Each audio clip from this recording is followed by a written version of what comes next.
This is your program, The Nexus, the program that comes with lots and lots and lots of clarity with the intent of providing solution.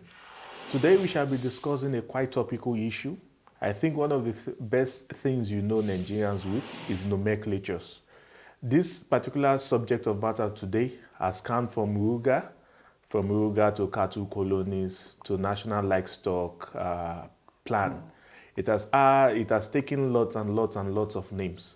So today, in our pursuit for clarity and also in our pursuit for solution, we have come with a guest who is Dr. Poopola Mustapha Ayo, a PhD holder, is a development expert, livestock reproductive biotechnologist, visiting scholar, Mississippi State University, fellow development practice academy.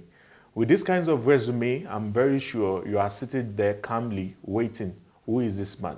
Dr. Poopola, welcome to the Nexus. Thank you very much. It's my pleasure to be on the platform once again. And I hope that this is a topical issue that everybody in this country might be interested in getting to know what is the real aspect of the issue.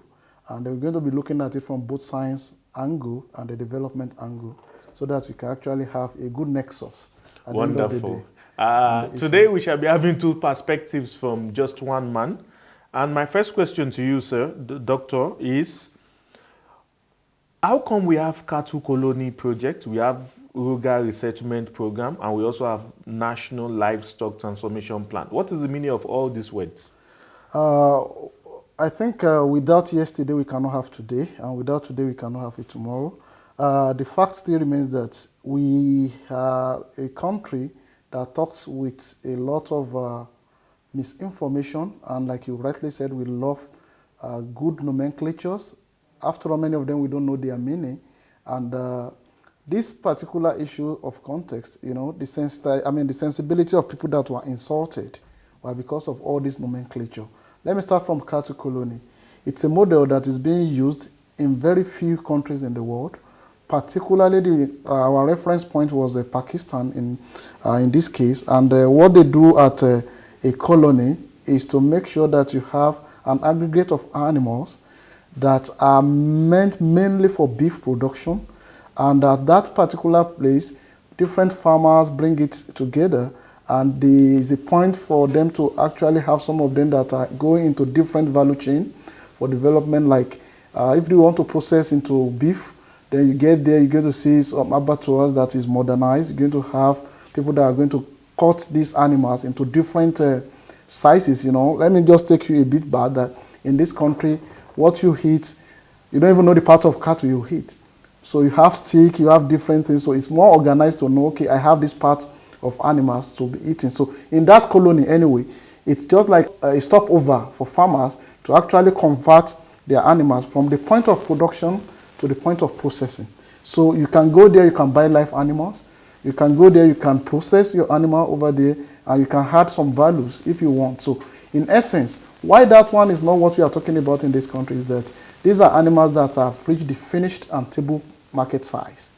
So they are coming there for them to go into the processing space of the value chain. So cattle colony, if we get what you're saying, is not where you give birth to cows, it's not where you groom them, it's not where they grow. If you just have a cow you want to dispose, you take it there, they process, and it can also... And the particularly of its particular size or particular age, depending on what you want to do. So you are not talking about a breeding farm. It's not a breeder farm. So we need to actually get that one right. So when the person that mentioned that name was misinformed, because actually we need to understand why this one happened. So we need to be fair to him that, yes, he's not an agricultural expert, he's not a livestock expert, but he has been shadowed with the responsibility of running that ministry, and he made that pronouncement based on information that was given to him. So we need to check many a time, who are the people that are driving all these policies and the ministries? Who are the people that surrounded them?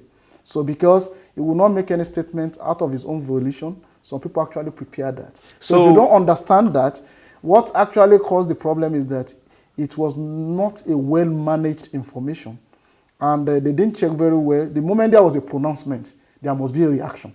Because for us as a Nigerian, an authority is talking, being at the head of that ministry. So we don't want to contravene. So what you are saying in essence is the entire Ministry of Agriculture was informed, because what the head is saying is an aggregate of the best the experts in that particular ministry coming up with something which will be spoken about by the minister. So if you are saying what they wanted to do with this particular name, cattle colony, is a bit different from what cattle colony itself is. Yes. So are you trying to take that position that the entire Ministry of Agriculture got it wrong? That might be a perception and the interpretation you give to it. When you say the entire Ministry of Agric has a livestock department, FDA, and some other extension, a lot of departments, even procurement and planning. So which one went wrong? Which one went wrong? That's what I'm getting. They are the people I want to suggest, and I want to presume they are the people that surrounded the chief executive at that time, not even the technical department. Because I want to be sure that some of those guys that are in the technical department know better, and they will never make that kind of a mistake. I want to believe again, to be very fair to them, that some of them actually, they don't have the power to confront the minister, but they made some statement that made us to know clearly that they are not in support. So it will be safe for us to say the top-ranking people in the Ministry of Agriculture. And people that surrounded the person. Because those are the people, I just want to pick the right Okay, let me just say this clearly. Let me clarify it. You see, when you have technical department, as the chief executive, you have people that are working with you directly. You could have SSA, PA, stuff like that. So when you want to make pronouncement, it is your protocol, your information officer attached to the chief executive that prepares whatever you see. Now, if you now make reference to the technical department, if he doesn't, and your chief executive is talking, they might not even know. Some of them were shocked, I must confess to you. They were shocked of the utterance, cattle colonies. So I think that is critical. I think even for me now, there has been a bit of clarity on cattle colonies.